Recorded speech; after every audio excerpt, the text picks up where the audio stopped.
बिस्मिल्लाहिर्रहमानिर्रहीम।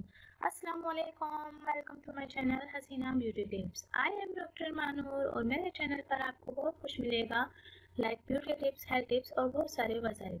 मेरे चैनल को सब्सक्राइब करने का तरीका ये है कि आपको यूट्यूब पर आना होगा, यूट्यूब पर सर्च करना होगा हसीना ब्यूटी टिप्स। इस तरह से मेरा चैनल ओपन होगा और साइड में सब्सक्राइब का बटन दिया गया है, वहाँ आपको क्लिक करना होगा।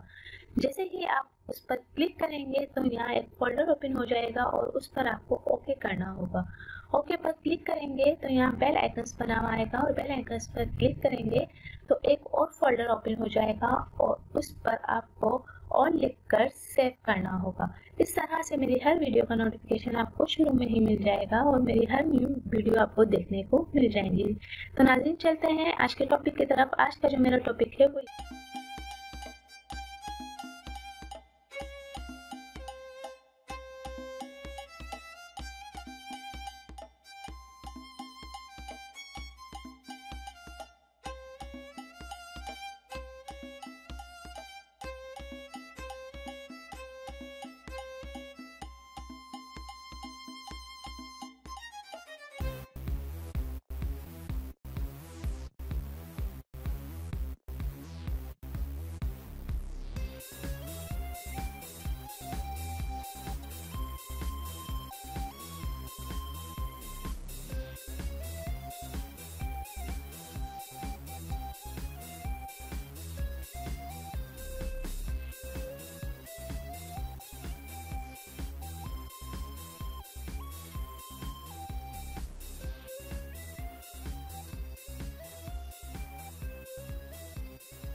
नाजरीन, एंड तक मेरी वीडियो देखने का बहुत बहुत शुक्रिया। Thanks for watching my videos and please subscribe my channel and like and share my videos. Thank you.